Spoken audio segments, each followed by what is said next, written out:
Let's meet at the library. Okay. Hi everyone, it's Julia. Welcome back to my channel. Today I have a video that I'm so excited about.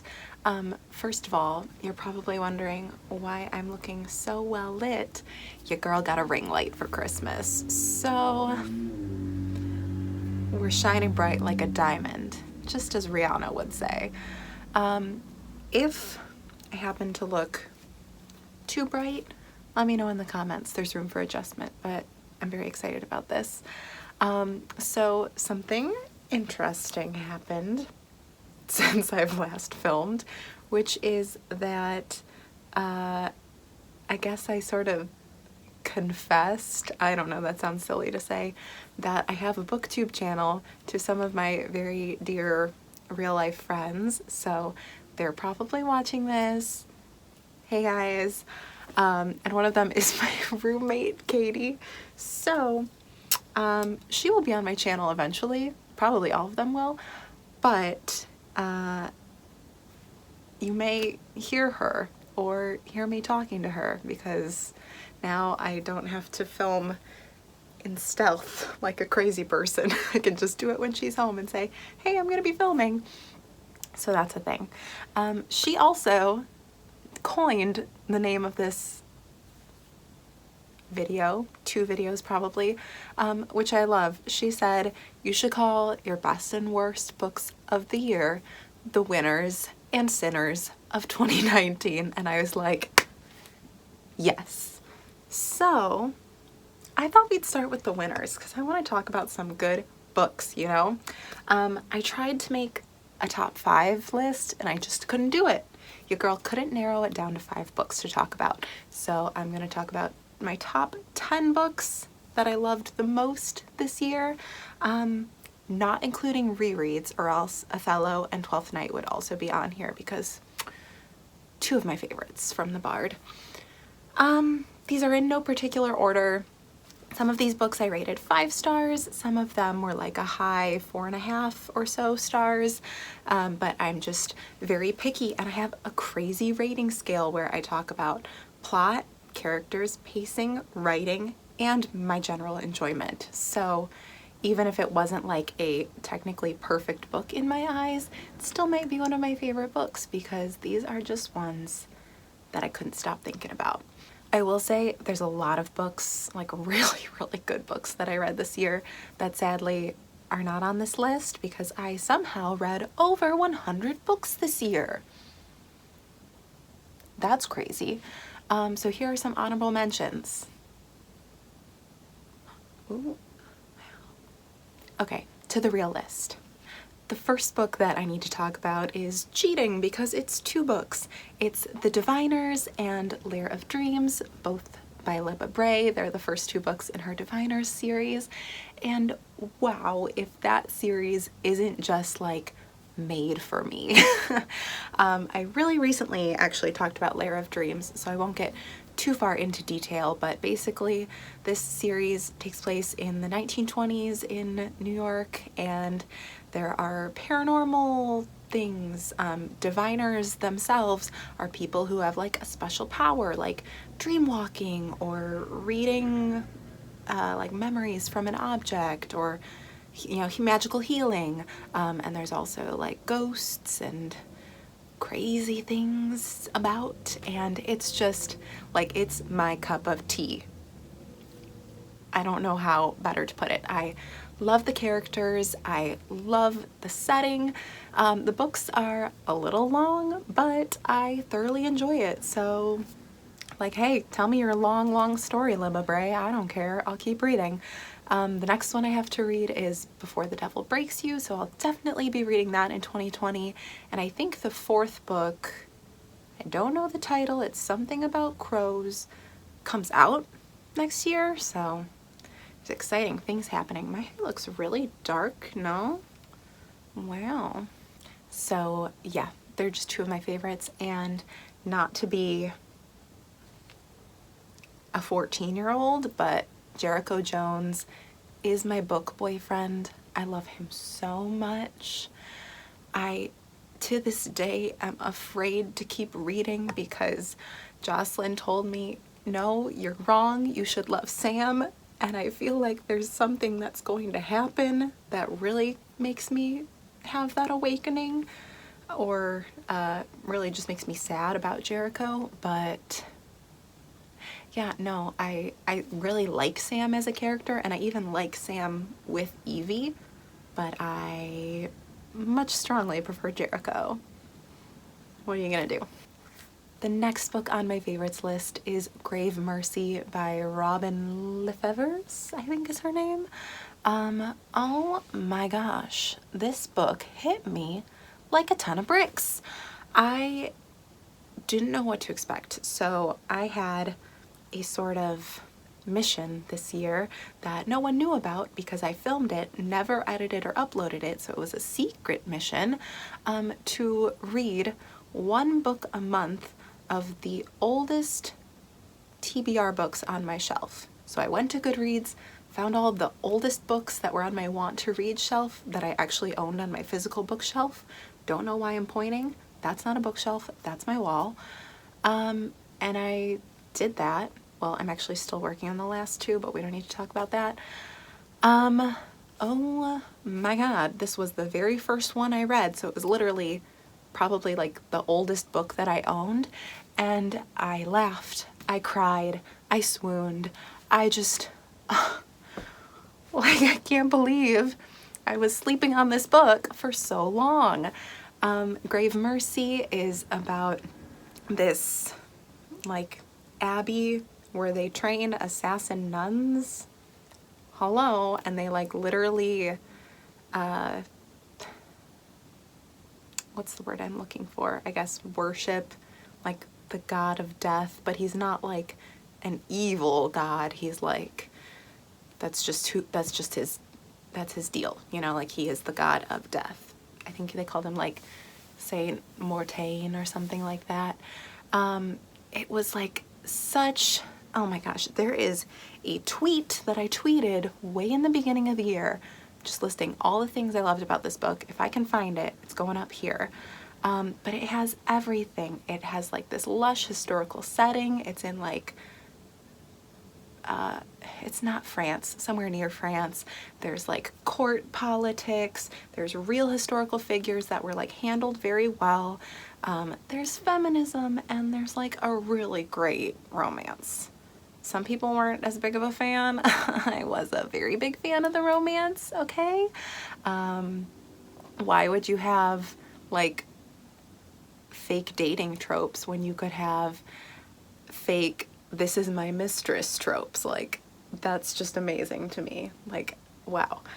It was so dang good. That's all I have to say. I have the second book. It's a trilogy, and I think there's even a spin-off duology. Have I continued to read it? No, I'm the worst with series.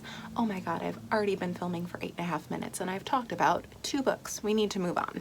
The next book is Tiffany Sly Lives Here Now by, crap, what is her name? Dana Davies or Davis? It's Dana somebody. It's gonna be up here. Oh my God. Listen, you know that if I'm saying a contemporary is one of my favorite books, it is a good book.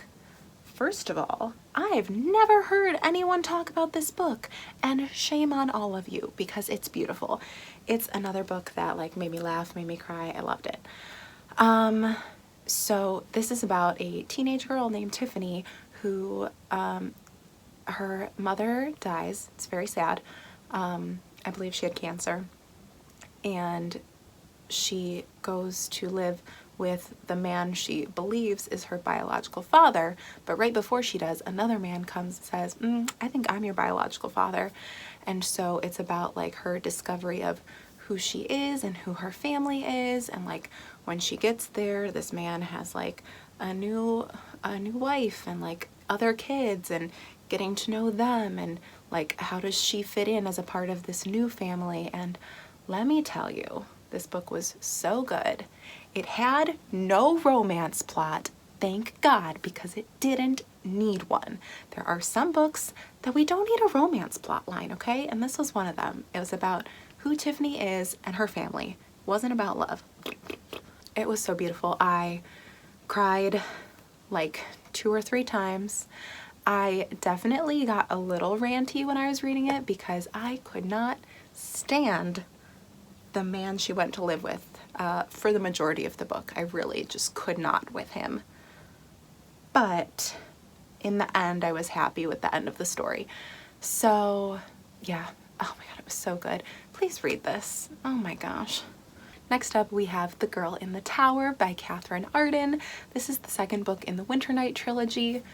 Another really great series that I haven't finished because I'm dumb. I think sometimes I'm like scared to read things that I know I'm gonna love. I don't know why.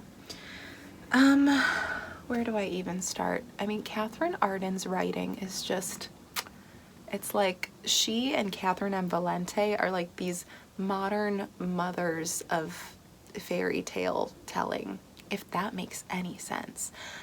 It's just like the way they say things. I'm like, this is a fairy tale. You're telling me a fairy tale. Somehow it's a brand new story that I've never heard, but it's definitely like a centuries old story, even though it's not.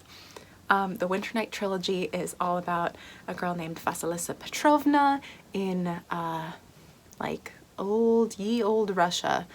And it has a lot to do with like, what are they called? Domovoi? Like house spirits. I don't know how to make this make any sense.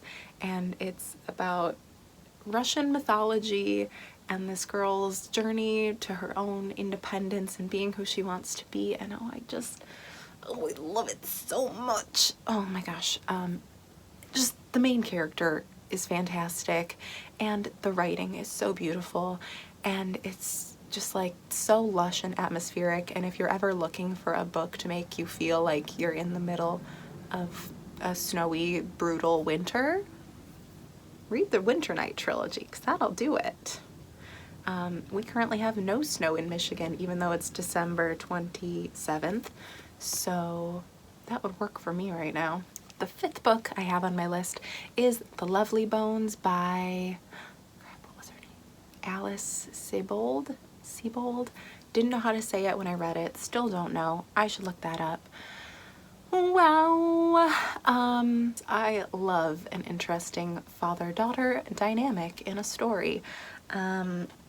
Most of these are more sad ones, but The Lovely Bones is a good example of like a good father-daughter relationship that just makes you want to cry, and I love a good cry.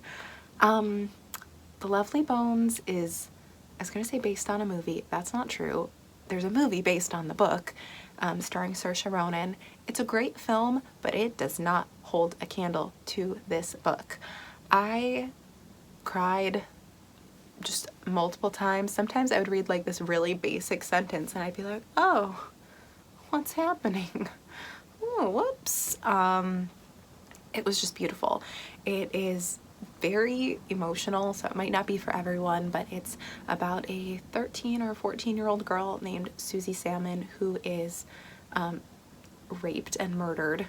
And this isn't a spoiler, this is in like the first chapter, by the neighbor of their family.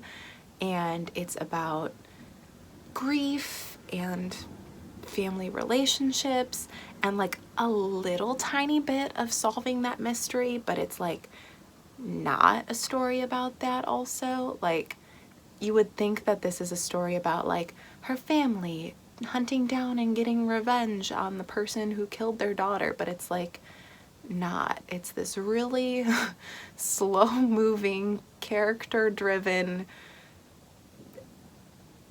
it's an experience. I really like character driven novels, you guys. Yeah, it's just, it hit me hard, and so I couldn't not put it on this list. Number 6, we have my most anticipated book of the year, and it did not fail me, The Guinevere Deception by Kirsten White. Listen, me and Kirsten White, we go way back. She really won me over to her camp with the Conqueror's Saga. I couldn't think of the name of the series, which is And I Darken and the subsequent books. She continued to have my love blossom for her when she wrote The Dark Descent of Elizabeth Frankenstein. And then the Guinevere Deception, ooh, she had to do it to him. Like, she has yet to fail me. I'm so happy. Like, okay, so the Guinevere Deception is like an Arthurian legend retelling Camelot, you know? If you watched the show Merlin, it'll really give you like those kind of vibes, except like more mysterious. Gosh, where do I begin? It's so dang good. I don't know if I'm telling you a spoiler. No, that's pretty early. So it's about Guinevere, but not really. It's about this girl who has been trained to be Guinevere, and she goes to marry Arthur so that she can like protect him. So it's very interesting, and let me tell you, what really won me over for this one was the characters. I loved them all so much. Like, Arthur was so perfect for like a young King Arthur. So perfect. Mordred, like, I knew just based on my own knowledge of what that story is, I was like, okay, don't get too attached to Mordred. I loved him. I loved him so much and I just couldn't help it. So there he was. There is, oh shoot, I can't remember, like her lady's maid friend. She was great. There was like another character introduced later that really just had me go, wowee.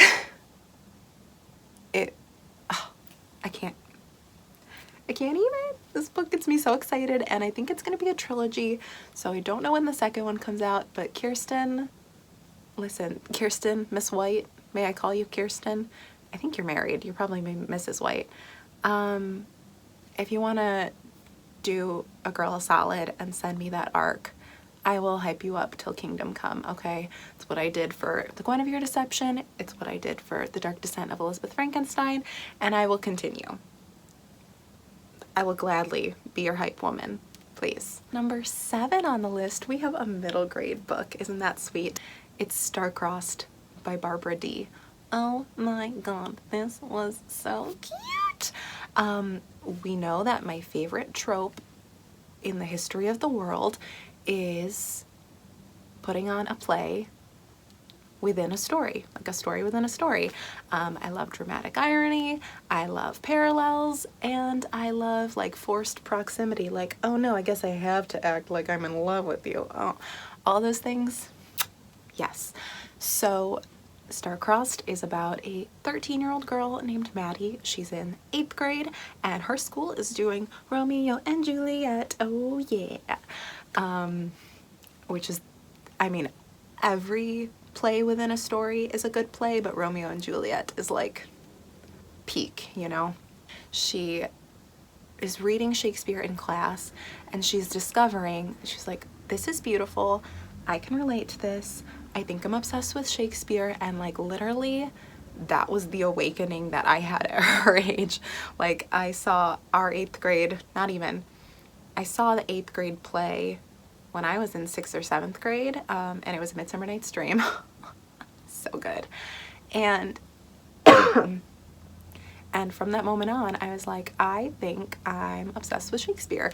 So I started to read Shakespeare for fun and like act out scenes in front of the mirror, which Maddie does in this book, and it's so cute. And it just like, I could relate to her so hard, and it was just really sweet. I do also want to mention that like in this book, Maddie is bisexual, and I think it was handled so appropriately for a middle grade book. Like, it was very much just about like who she's crushing on and who she like enjoys spending time with, and it was like very sweet and innocent, and like she had an older figure to like talk about that with her in a healthy way, and I just thought it was so beautifully handled. Yeah, it was just a dang good book. It was so cute. Next we have With the Fire on High by Elizabeth Acevedo. Whoa. Okay, so With the Fire on High is about a girl named Imani. She is a teen mom. She loves to cook. She is like in this culinary class in her high school. Then there's a chance to go on a trip to Spain and travel abroad and like cook there, and she like cannot afford that, but she really wants to go. So this whole book is about like her melding together these different parts of her life, and I just like everything about this book I loved. I loved Imani as a mom. I thought her daughter was very well written. She's like a toddler. I'm very picky about how children and child characters are written because I spend a lot of time with kids, and I can so easily look at something and go, that's not age appropriate, but thank you for trying. She was well written. I think the romance in this book was so cute. I thought Imani was a fully fleshed out character with an interesting life outside of her romantic interests, so thank God for that.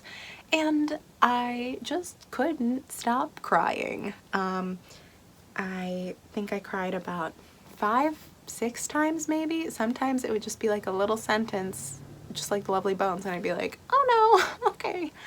And I read most of this, well, I read it as an audiobook, and I read most of it on like this long this long drive that I was taking by myself. And so I think I listened to like half of it in one sitting and then half in another, and I was like, shooey.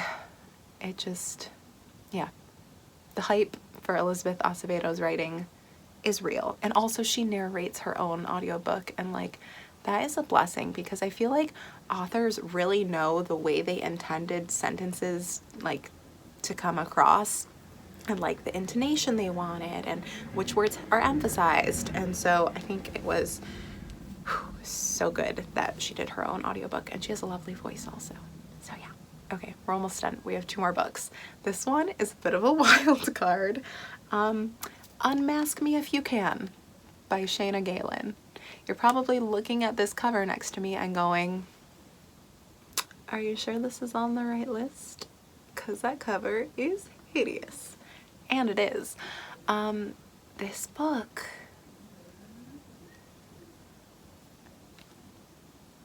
maybe historical romance novels do have rights, you guys. Let me tell you.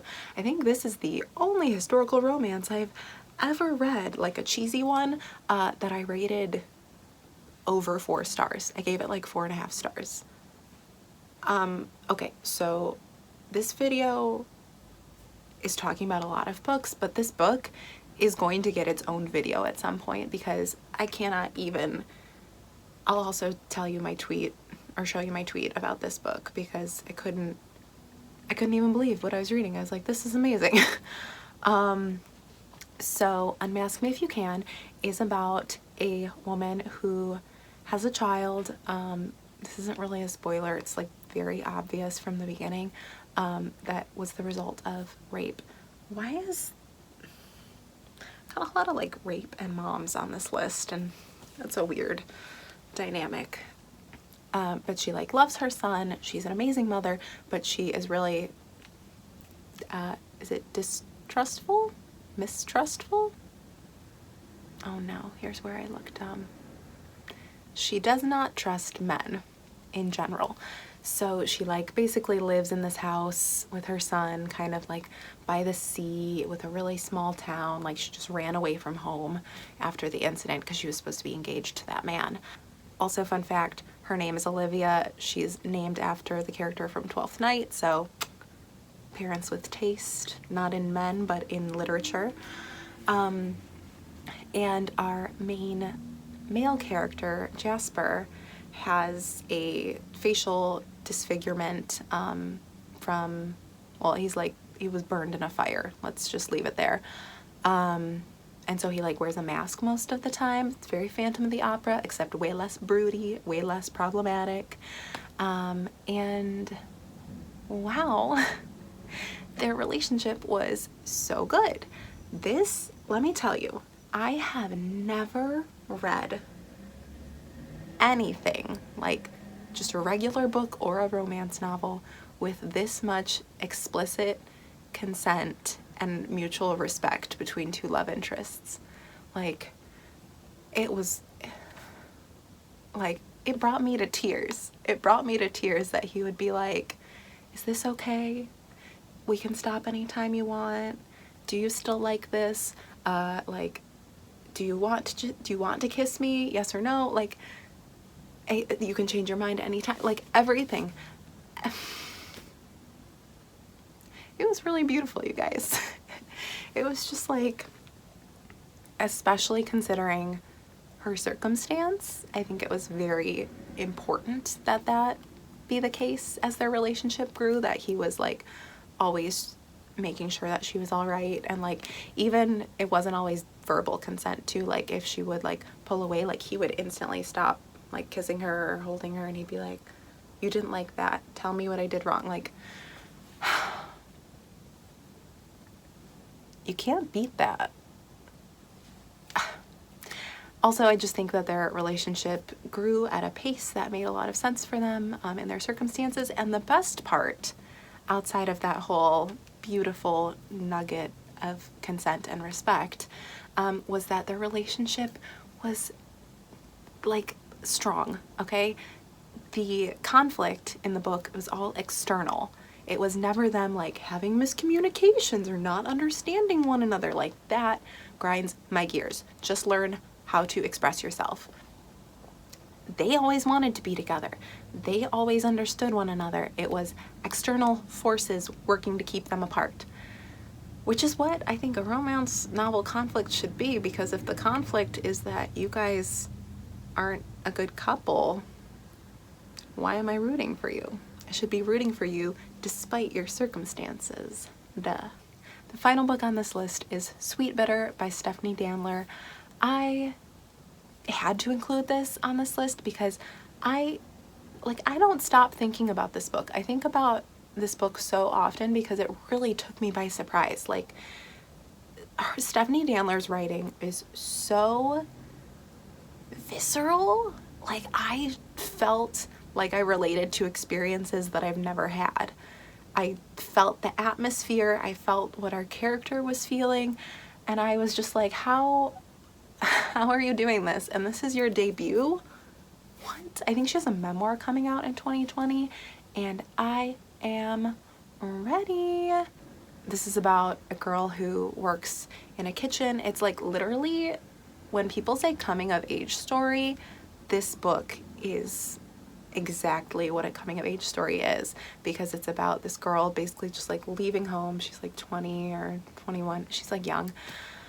And just going to New York and being like, I'm gonna work in a restaurant, and all of the trials and tribulations and such drama also. Wow, I'm glad I've never worked a restaurant job. I mean, I'm sure this isn't the regular experience, but I was secondhand stressed for this girl. I don't know, it was just like so immersive and amazing, and the writing really pushed it over the top. And I can't believe that this book has such low ratings. Actually, I can believe. I'll tell you why. It's because the plot is like, what? But the characters are like, wow. So if you like character-driven novels, this is the list for you. If you like plot-driven novels, we're gonna have to go ask somebody else for their top 10.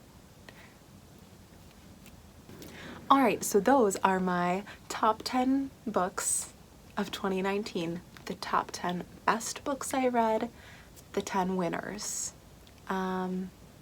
Hopefully you can say something nice about these books down in the comments, or, you know, feel free to start a healthy discussion. I'm not gonna yell at you.